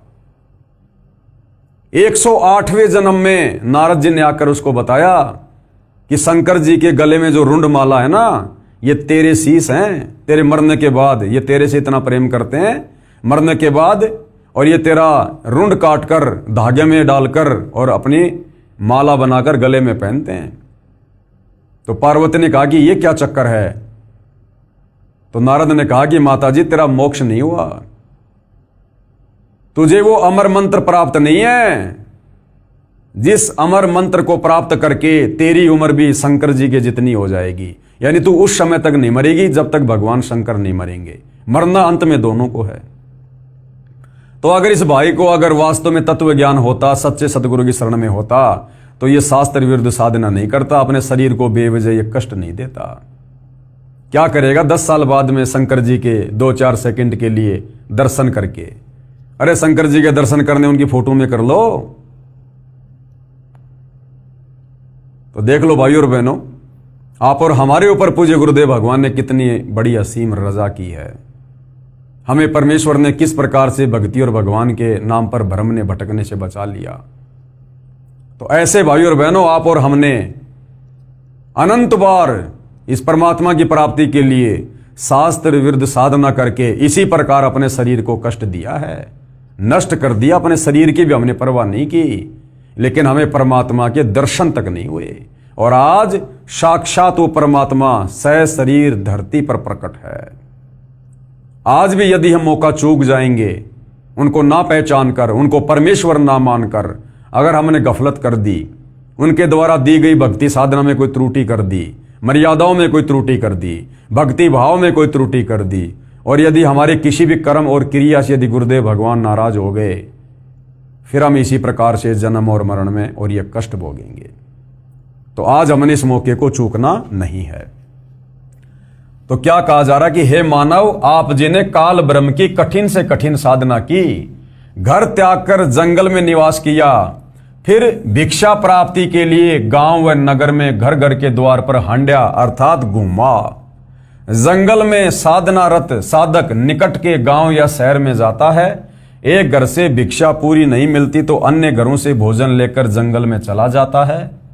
कभी कभी तो साधक यानी भगत एक दिन भिक्षा मांग कर लाते हैं, उसी से 2-3 दिन निर्वाह करते हैं। रोटियों को पतले कपड़े रुमाल जैसे कपड़े को छालना कहते हैं, छालने में लपेटकर पेड़ की टहनियों से बांध देते थे। वे रोटियां सूख जाती थी, उनको पानी में भिगोकर नरम करके खाते थे। वे प्रतिदिन भिक्षा मांगने जाने में जो समय व्यर्थ होता था उसकी बचत करके उस समय को काल ब्रह्म की साधना में लगाते थे। कितनी महत्वपूर्ण बात है भाइयों और बहनों। जो साधक सतयुग त्रेता द्वापर में आप और हम ही थे भाइयों और बहनों, जो परमात्मा प्राप्ति के लिए भटक रहे थे, और हम उस समय इतना भी समय व्यर्थ में गंवाना उचित नहीं मानते थे कि क्या पता भगवान नाराज हो जाए। जितनी भक्ति कमाई कर सकते हैं कर लो, इस शरीर का कोई भरोसा नहीं। ये सोचकर आप और हम उन युगों में गांव में जाते थे, 2, 4, 5, 10 रोटियां मिलती थी लेकर आते थे, थोड़ा बहुत खाते थे, बाकी रोटियों को पेड़ से टांग देते थे, सूख जाती थी वो, और उन्हीं रोटियों को पानी में भिगो भिगो के नरम करके खाते थे। हर दिन गांव नहीं जाते थे भिक्षा लेने, ये सोचकर कि गांव में जाऊंगा आऊंगा 2 घंटे का मेरा समय बर्बाद होगा। तो सोचो भाइयों और बहनों, वर्तमान में तो हमें वास्तव में शास्त्र अनुकूल साधना मिली है, मोक्ष का मार्ग मिला है। इस समय आप और हमारे समय और श्वासों की कितनी कीमत है। इसलिए गुरुदेव भगवान कहते हैं कि ज्यादा से ज्यादा समय अपने परमेश्वर की भक्ति को दो, सेवा को दो, सुमरण को दो, सत्संग को दो। व्यर्थ में इधर उधर घूमना फिरना, व्यर्थ की बातें करना, बात बात में रिश्तेदारियों में जाना, घूमने फिरने जाना, ये भगत को शोभा नहीं देता है। अब भगत ने तो समय का सदुपयोग करने के लिए, अपनी रोजी रोटी के लिए पहले जहां हम 10-10, 12-12 घंटे काम करते थे, हमने उसको भी सीमित कर देना चाहिए। क्योंकि जब हमारे खर्चे सीमित हो गए तो हमारा काम धंधा भी सीमित हो जाना चाहिए। और अब तो हम सतगुरु की शरण में हैं, जिस भगवान ने हमारे को करने के लिए भजन दिया है और खाने के लिए भोजन भी देगा, भूखा नहीं रखेगा।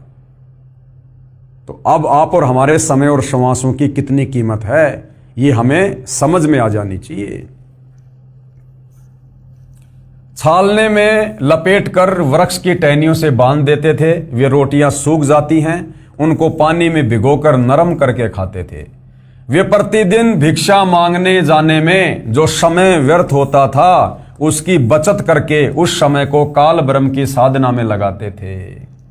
भावार्थ है कि जन्म मरण से छुटकारा पाने के लिए अर्थात पूर्ण मोक्ष प्राप्ति के लिए वेदों में वर्णित विधि तथा लोक वेद से घोर तप करते थे। उनको तत्वदर्शी संत न मिलने के कारण निर्गुण राशा अर्थात गुप्त ज्ञान, जिसे तत्व ज्ञान कहते हैं, जो आज आप और हमें प्राप्त है, वह नहीं मिला। क्योंकि यजुर्वेद अध्याय 40 मंत्र 10 में तथा चारों वेदों का सारांश रूप श्रीमद् भगवत गीता अध्याय 4 श्लोक 32 तथा 34 में कहा है कि जो यज्ञों अर्थात धार्मिक अनुष्ठानों का विस्तृत ज्ञान स्वयं सच्चिदानंद घन ब्रह्म अर्थात कबीर परमेश्वर अर्थात परम अक्षर ब्रह्म अपने मुख कमल से बोलकर सुनाता है, वह तत्व ज्ञान अर्थात सूक्ष्म वेद है। गीता ज्ञानदाता ब्रह्म ने कहा है कि उस तत्व ज्ञान को जिस तत्व ज्ञान को कबीर परमात्मा स्वयं धरती पर प्रकट होकर अपने मुख कमल से कबीर वाणी द्वारा बोलता है, तू तत्व ज्ञानियों के पास जाकर समझ। गीता ज्ञानदाता कहता है कि अर्जुन, वो ज्ञान मेरे पास भी नहीं है, वो पूर्ण मोक्ष वाला ज्ञान, वो तत्व ज्ञान, वो मेरे पास में भी नहीं है। उस ज्ञान को, जिस ज्ञान को परमात्मा सतलोक से चलकर धरती पर प्रकट होकर अपने मुख कमल से बोलता है, चारों युगों में कबीर परमात्मा जी आते हैं। सतयुग में सतसुकृत ऋषि के नाम से इसी प्रकार से अपनी वाणी द्वारा ज्ञान बोलते हैं, तत्व ज्ञान का प्रचार करते हैं। त्रेता युग में मुनिंद्र ऋषि के नाम से, द्वापर में करुणामय ऋषि के नाम से और कलयुग में कबीर नाम से आए और अपने तत्व ज्ञान को अपनी कबीर वाणी द्वारा बोला, साधु संतों ने लिपिबद्ध किया। कह रहे उस ज्ञान को जो तत्व ज्ञान है उसको तू तत्व ज्ञानियों के पास जाकर समझ, यानी किसी तत्वदर्शी संत के पास जाकर समझ। तू तत्व ज्ञानियों के पास जाकर समझ, उनको दंडवत प्रणाम करने से, नम्रता पूर्वक प्रश्न करने से वे परमात्म तत्व को भली भांति जानने वाले तत्वदर्शी संत तुझे तत्व ज्ञान का उपदेश करेंगे। और वो तत्व ज्ञान भाई और बहनों वर्तमान में कितना सुलभ हो गया, क्योंकि ये भक्ति युग है। परमात्मा ने भंडार खोल दिया। ये पवित्र पुस्तक कृष्ण बड़ा या कबीर, इसमें वही तत्व ज्ञान आप भाई बहनों को बताया जा रहा है जो तत्व ज्ञान परमात्मा चारों युगों में आकर देते हैं। जो तत्व ज्ञान अब सतगुरु रामपाल जी के रूप में वही कबीर परमात्मा सर्व परमात्मा चाहने वाली आत्माओं को मुफ्त में, फ्री में, निःशुल्क दे रहे हैं। तुझे तत्व ज्ञान का उपदेश करेंगे। इससे सिद्ध हुआ कि तत्व ज्ञान ना वेदों में है। अगर वेदों में तत्व ज्ञान होता तो गीता जी में होता, क्योंकि गीता जी चारों वेदों का सार है। और गीता जी में तत्व ज्ञान होता तो गीता ज्ञानदाता के पास होता। लेकिन गीता ज्ञानदाता कह रहा भैया मेरे पास भी वो तत्व ज्ञान नहीं है, वो तो तत्वदर्शी संत के पास मिलेगा। तो आज इस पृथ्वी पर वो तत्व ज्ञान, वो मोक्ष का पूर्ण मार्ग केवल सतगुरु रामपाल जी के पास है। इससे सिद्ध हुआ कि तत्व ज्ञान ना तो वेदों में है और ना ही गीता में है। यदि होता तो एक अध्याय और बोल देता, कह देता कि तत्व ज्ञान उस अध्याय में पढ़ लो। संत गरीबदास जी ने मन के बहाने मानव शरीरधारी प्राणियों को समझाया है कि वह निर्गुण राशा अर्थात तत्व ज्ञान ना मिलने के कारण काल ब्रह्म की साधना करके आप जी करोड़ों जन्मों में राजा बने। कोटि जन्म तू राजा की न्या, मिटी न मन की आशा। फिर भी मन की इच्छा समाप्त नहीं हुई, क्योंकि राजा सोचता है कि स्वर्ग में सुख है, यहां राज में कोई सुख चैन नहीं है, शांति नहीं है। निर्गुण राशा का क्या भावार्थ है, क्या बता रहे हैं पूज्य गुरुदेव भगवान। निर्गुण का अर्थ है कि वह वस्तु तो है परंतु उसका लाभ नहीं मिल रहा।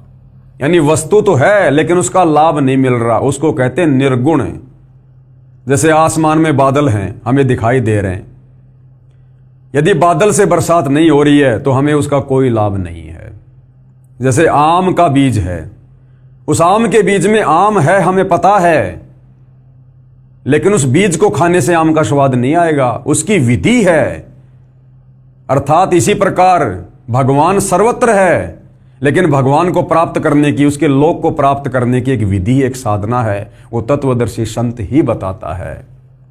निर्गुण राशा का भावार्थ, निर्गुण का अर्थ है कि वह वस्तु तो है परंतु उसका लाभ नहीं मिल रहा। वृक्ष के बीज में फल तथा वृक्ष निर्गुण रूप में है, यानी बीज के अंदर फल भी है और पेड़ भी है। उस बीज को मिट्टी में बीज कर सिंचाई करके वह सरगुण वस्तु वृक्ष को फल प्राप्त की जाती है। ये ज्ञान ना होने से आम के फल व छाया से वंचित रह जाते हैं। राशा का मतलब होता झंझट अर्थात उलझा हुआ कार्य। सूक्ष्म वेद में परमेश्वर कबीर जी ने कहा है कि नो मन सूत उलझिया ऋषि रहे झकमार, सतगुरु ऐसा सुलझा दे उलझे न दूजी बार। 9 मन यानी 360 किलोग्राम, सूत यानी कच्चा धागा। कबीर 9 मन सूत उलझिया ऋषि रहे झकमार, सतगुरु ऐसा सुलझा दे उलझे न दूजी बार। इन हमारे ज्ञानहीन, तत्व ज्ञानहीन धर्म गुरुओं ने, वो चाहे किसी भी धर्म का है, इन्होंने भक्ति मार्ग को, इन शास्त्रों की उल्टी व्याख्या समाज को बता बता के इतना उलझा दिया, इतना उलझा दिया जैसे 9 मन सूत। अब भाई और बहनों 1 किलो सूत अगर वो उलझ पुलझ हो जाए तो परमात्मा कहते हैं उसको सुलझाने में कारीगर को पूरा दिन लग जाता है। यानी भक्ति मार्ग को सदियों से इन्होंने तत्व ज्ञान के अभाव में इतना उलझा दिया समाज को शास्त्र विरुद्ध साधना पर लगाकर कि अब उसको सुलझाना मुश्किल हो रहा है। लेकिन वो सुलझाएगा कौन? सतगुरु। नौ मन सूत उलझिया ऋषि रहे जकमार। इस भक्ति मार्ग को इतना उलझा दिया कि ये हमारे धर्म गुरु सुलझाने में लगे हुए हैं, लेकिन ये सुलझा नहीं पा रहे। और सतगुरु ऐसा सुलझा दे, उलझे न दूजी बार। अब सतगुरु रामपाल जी ने अपने तत्व ज्ञान से इन धर्मशास्त्रों को खोल खोल कर ऐसा सुलझा दिया, ऐसा समझा दिया, इस कलयुग में परमात्मा चाहने वाली आत्माओं के लिए दोबारा नहीं उलझेगा। कबीर नौ मन सूत उलझिया ऋषि रहे जकमार। सतगुरु ऐसा सुलझा दे, उलझे न दूजी बार। क्या कह रहे हैं? परमेश्वर कबीर जी ने कहा है कि अध्यात्म ज्ञान रूपी नौ मन सूत उलझा हुआ है। 1 किलोग्राम उलझे हुए सूत को सीधा करने में 1 दिन से भी अधिक जुलाहों का समय लग जाता था। यदि सुलझाते समय धागा टूट जाता तो कपड़े में गांठ लग जाती। गांठ गठीले कपड़े को कोई मोल नहीं लेता था। इसलिए परमेश्वर कबीर जुलाहे ने, जो जुलाई की भूमिका कर रहे थे 650 साल पहले, जुलाहों का सटीक उदाहरण बताकर समझाया है कि अधिक उलझे हुए सूत को कोई नहीं सुलझाता था, उसको फेंक ही देते थे। अध्यात्म ज्ञान उसी 9 मन उलझे हुए सूत के समान है, जिसको सतगुरु अर्थात तत्वदर्शी संत ऐसा सुलझा देगा जो पुनः नहीं उलझेगा। अब सतगुरु रामपाल जी ने सुलझा दिया, धर्मशास्त्रों को खोल खोल के बता दिया कि समर्थ भगवान कौन है, शास्त्र अनुकूल साधना क्या है। आप और हमारे समझ में आ गया, तो अब आप और हम नहीं उलझ सकते, चाहे कोई कितनी अटबट क्यों ना करे। बिना सुलझे आध्यात्मिक ज्ञान के आधार से अर्थात लोकवेद के अनुसार साधना करके स्वर्ग नरक 84 लाख प्रकार के प्राणियों के जीवन, पृथ्वी पर किसी टुकड़े का राज्य, स्वर्ग का राज्य प्राप्त किया, फिर पुनः जन्म मरण के चक्कर में गिरकर कष्ट पर कष्ट उठाया, परंतु काल ब्रह्म की वेदों में वर्णित विधि अनुसार साधना करने से वह परम शांति तथा सनातन परम धाम प्राप्त नहीं हुआ, जो गीता अध्याय 18 श्लोक 62 में कहा है। और न ही परमेश्वर का वह परम पद प्राप्त हुआ जहां जाने के पश्चात साधक लौटकर संसार में कभी नहीं आते, जो गीता अध्याय 15 श्लोक 4 में कहा है। काल ब्रह्म की साधना से निम्न लाभ होता है। क्या होता है? वाणी संख्या 3। इंद्र कुबेर ईश की पदवी, ब्रह्मा वरुण धर्मराया, और विष्णुनाथ के पुर को जाकर बहुर अपूठा आया। यानी हमने मनुष्य जन्म में घोर साधना की, उस साधना के प्रतिफल में हम ऊपर के लोकों में चले गए, ब्रह्मा विष्णु महेश के हमने पद प्राप्त किए। लेकिन जैसे हमारी भक्ति कमाई नष्ट हुई, हमें वहां से धक्के दे दिया गया, हम पुनः वापस जन्म मरण में आए, लख 84 योनियों में गए, किंतु हमें वो मोक्ष मार्ग नहीं मिला। वो मोक्ष मार्ग मिलता है तत्वदर्शी संत की शरण में आने के बाद, जो आज हमें मिला है। सरलार्थ, काल ब्रह्म की साधना करके साधक इंद्र का पद भी प्राप्त करता है। इंद्र स्वर्ग के राजा का पद है। इसको देवराज अर्थात देवताओं का राजा तथा सुरपति भी कहते हैं। यह सिंचाई विभाग अर्थात वर्षा मंत्रालय भी अपने अधीन रखता है।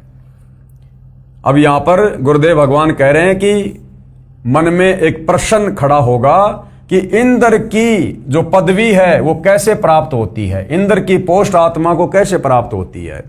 तो क्या कह रहे हैं गुरुदेव? उत्तर, अधिक तप करने से या 100 मण 4000 किलोग्राम गाय या भैंस के घी का प्रयोग करके धर्म यज्ञ करने से एक धर्म यज्ञ संपन्न होती है। 100 मण देसी घी लगाकर जो यज्ञ की जाती है, अब जिसमें 100 मण देसी घी लगेगा, उसमें बाकी सामान आटा, मैदा, चीनी, ये और कितना सामान लगेगा। 100 मण देसी घी यानी 4000 किलोग्राम देसी घी से जो यज्ञ की जाती है, एक यज्ञ ऐसी 100 यज्ञ करनी पड़ती है, और एक भी यज्ञ खंडित नहीं होनी चाहिए। अगर आपने ऐसी 99 यज्ञ पूरी कर ली, इतना धन, इतनी सावधानी आपने बरती, और 100वीं यज्ञ यदि आपकी खंडित हो गई, कोई नियम मर्यादा में चूक हो गई, तो आपकी सारी यज्ञ खंडित मानी जाएगी और आपने फिर से इंद्र की वो पदवी प्राप्त करने के लिए नए तरीके से 1 नंबर से आपने फिर से यज्ञ शुरू करना पड़ेगा। तब कहीं जाकर 100 यज्ञ संपूर्ण होने पर इंद्र की पोस्ट मिलती है।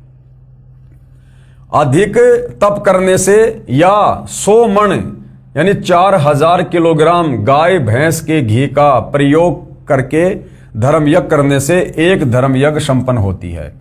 ऐसी 100 धर्म यज्ञ निर्विघ्न करने से इंद्र की पदवी साधक प्राप्त करता है। तप या यज्ञ के दौरान यज्ञ या तप की मर्यादा भंग हो जाती है तो नए सिरे से यज्ञ तथा तप करना पड़ता है। सफल होने पर ही इंद्र की पदवी प्राप्त होती है। इस प्रकार इंद्र की पदवी प्राप्त होती है। अब सोचो भाई और बहनों, सोचिए यदि हमें ये परमपिता परमेश्वर ना मिलते, गुरुदेव भगवान, और यदि हमें ये वास्तविक शास्त्र अनुकूल भक्ति ना देते, हम भला कैसे यहां से बाहर निकल सकते थे, कैसे हमारा मोक्ष हो सकता था। जब इस काल के लोक में और देवताओं के राजा इंद्र की पोस्ट प्राप्त करने के लिए इतनी कठिन साधना, ऐसा यज्ञ, और तब कहीं जाकर क्या मिलता है, इंद्र की पदवी, और इंद्र का पद भोगने के बाद फिर वो आत्मा गधा बनती है। तो सोचो भाई और बहनों, सतलोक जाने के लिए हमने क्या कुछ कुर्बानी देनी पड़ेगी। इस प्रकार की भक्ति करके तो हम लाख जन्म भी सतलोक नहीं जा सकते। इसलिए परमेश्वर ने आज हमें वो शास्त्र अनुकूल भक्ति मार्ग दिया है जिसमें थोड़ी सी भक्ति से यदि मर्यादा में रहकर की जाए, गुरु को परमात्मा मानकर, तो थोड़ी सी भक्ति से आप और हम ढेर सारे भक्ति के धनी बन जाते हैं।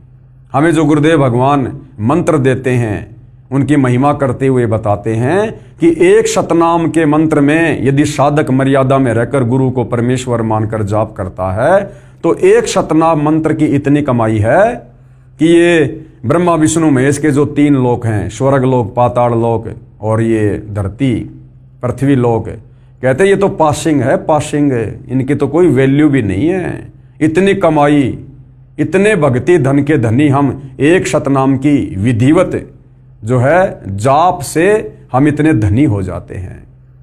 तो सोचो भाई और बहनों, हम युगों युगों से कितने खाली हो चुके हैं भक्ति धन से, जो आज इतना सुमरण करके, इतनी भक्ति करके भी हमें कुछ महसूस नहीं हो रहा है। हालांकि हम जो भक्ति कमाई कर रहे हैं वो सूक्ष्म है, ये वैसे दिखाई नहीं देगी। अगर दिखाई देने लग गई तो हम इसको बर्बाद करने में भी पीछे नहीं हटेंगे। तो परमेश्वर ने सूक्ष्म तरीके से इस भक्ति धन को जमा करना होता है। जिस प्रकार एक तो कोई व्यक्ति नोटों का थैला भरकर बैंक में जाता है पैसे जमा कराने, तो सबको पता होता है कि देखो इतने सारे नोट। और आजकल मोबाइल में क्या होता है, फोन पे, गूगल पे, पेटीएम, चाहे लाख रुपए डाल दो, पता ही नहीं चलता सेकंड में। तो इसी प्रकार से हम जो शास्त्र अनुकूल साधना गुरुदेव भगवान से लेकर कर रहे हैं, ये हमारी भक्ति कमाई हमें दिखाई नहीं दे रही, लेकिन ये सूक्ष्म रूप से जमा हो रही है उस भगत की जो भगत पूर्ण मर्यादा में रहकर गुरु को परमात्मा मानकर भक्ति कर रहा है। इस प्रकार इंद्र की पदवी प्राप्त होती है। फिर आगे एक सवाल मन में और उठेगा, इंद्र का शासनकाल ये कितना है? जैसे प्रधानमंत्री का शासनकाल है 5 साल, ऐसे ही देवताओं के राजा इंद्र का शासनकाल जो है वो कितने समय का है? और मृत्यु उपरांत इंद्र के पद को छोड़कर प्राणी किस योनि को प्राप्त करता है? तो क्या कह रहे हैं गुरुदेव भगवान? उत्तर, इंद्र स्वर्ग के राजा के पद पर 72 चौकड़ी अर्थात 72 चतुर्युग तक बना रहता है। 72 चतुर्युग तक वो राज्य करता है। अब एक चतुर्युग में सतयुग, त्रेतायुग, द्वापर तथा कलयुग का समय होता है, जो 17,28,000 प्लस 12,96,000 प्लस 86,400 वर्ष प्लस 43,20,000 वर्ष, यानी एक जो चतुर्युग होता है, सतयुग, त्रेता, द्वापर और ये कलयुग, इन चारों युगों को मिलाकर कहते हैं एक चतुर्युग। और चारों युगों का समय कितना होता है? 43,20,000 वर्ष। इस प्रकार 72 चतुर्युग तक जो देवताओं का राजा है इंद्र, वो अपना राज्य करता है। सतयुग, त्रेतायुग, द्वापर युग और कलयुग का समय अर्थात 43,20,000 वर्ष का समय एक चतुर्युग में होता है। ऐसे बने 72 चतुर्युग तक वह साधक इंद्र के पद पर स्वर्ग के राजा का सुख भोगता है। एक कल्प अर्थात ब्रह्मा जी के एक दिन में जो 1008 चतुर्युग का होता है, 14 आत्मा यानी 14 भगत इंद्र के पद पर रहकर अपना किया हुआ पुण्य कर्म भोगते हैं। यानी श्री ब्रह्मा जी का जो एक दिन है वो 1008 चतुर्युग का होता है। 1008 चतुर्युग का ब्रह्मा का केवल दिन होता है और इतनी रात्रि। तो भाई और बहनों, यहां पर क्या कहा जा रहा है कि ब्रह्मा जी के एक दिन में 14 जीव इंद्र के पद पर रहकर यानी इतना लंबा शासन काल पूरा करके और मृत्यु को प्राप्त हो जाते हैं। तो सोचो ब्रह्मा जी की कितनी उम्र होगी, और ब्रह्मा जी से 7 गुना ज्यादा विष्णु जी की, और विष्णु जी से 7 गुना ज्यादा शंकर जी का जीवन है। उसके बाद भी भाई और बहनों इनकी जन्म और मृत्यु होती है, और असंख्यों बार हो चुकी है, असंख्यों बार। और जब ऐसे ऐसे 70,000 शिव जी मर जाते हैं, उसके बाद एक ब्रह्मांड में रहने वाला ये सदाशिव ये काल मरता है। और जब ये काल मरता है तो अक्षर पुरुष का एक युग होता है, और ऐसे ऐसे 1000 युग का दिन और 1000 युग की रात्रि अक्षर पुरुष की है। ऐसे ऐसे 30 दिन का एक महीना, 12 महीने का एक साल, और ऐसे ऐसे 100 साल की उम्र अक्षर पुरुष की। और कहते एती उम्र बुलंद मरेगा अंतरे, और अक्षर पुरुष भी असंख्यों बार मर चुका है। तब से भाई और बहनों आप और हम यहां इसी काल के लोक में कष्ट उठा रहे हैं। ये विचार करने की बात है। जरा सी गलती करी थी हमने, परमात्मा के विधान को तोड़ा था। जब काल तप कर रहा था तो हमने अपने परमपिता परमात्मा से आस्था हटा के यानी उनकी भक्ति से मन हटा के कर रहे थे, लेकिन ऊपरले मन से।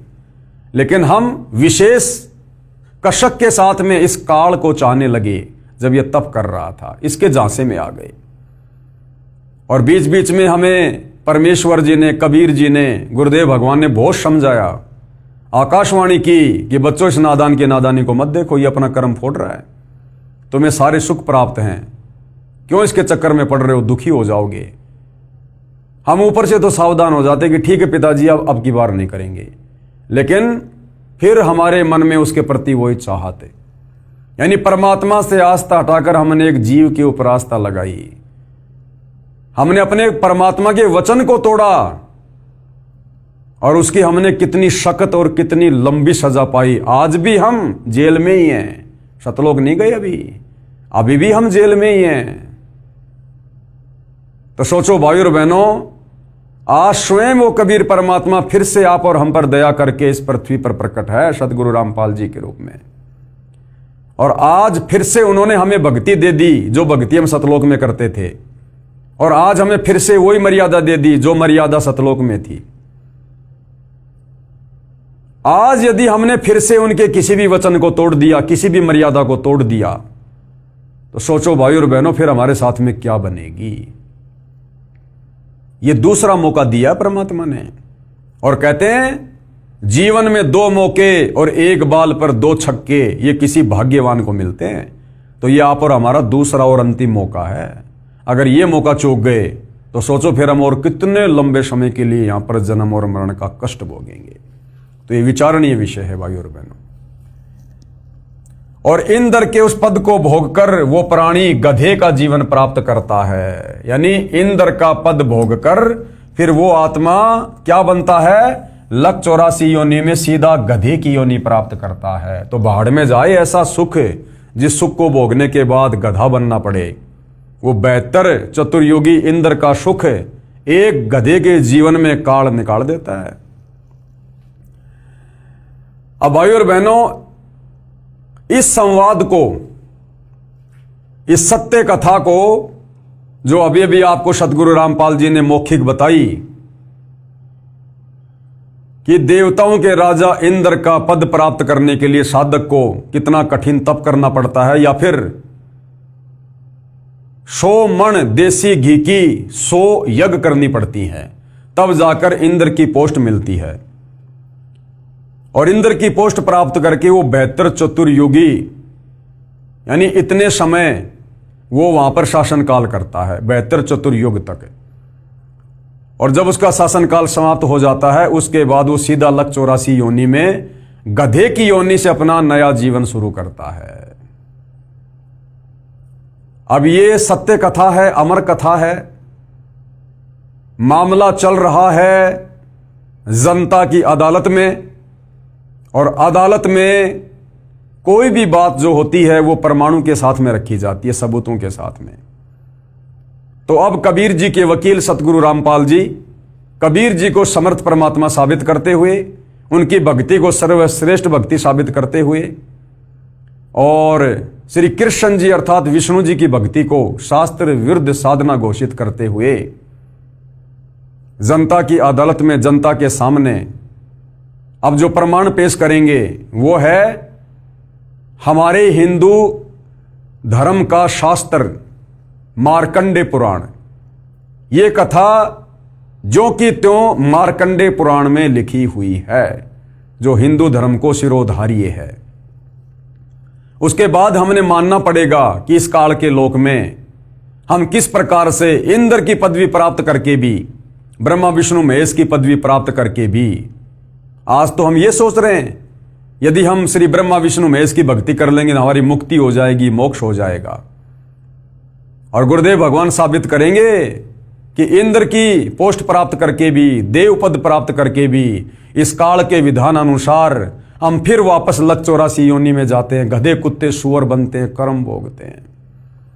अर्थात 21 ब्रह्मांड में चारों वेदों और गीता जी के अनुसार साधना करके आप और हम मोक्ष प्राप्त नहीं कर सकते जब तक हमें तत्वदर्शी संत नहीं मिलेगा, जब तक हमें वो शास्त्र अनुकूल सत साधना नहीं मिलेगी, जब तक हमें गीता अध्याय 17 श्लोक 23 वाला वो अमर मंत्र ओम तत्सत नहीं मिलेगा, तब तक हम काल के कष्टों से मुक्त नहीं हो सकते, परम शांति को प्राप्त नहीं कर सकते, हम सतलोक नहीं जा सकते। तो ये सारा मामला जनता की अदालत में विचाराधीन है।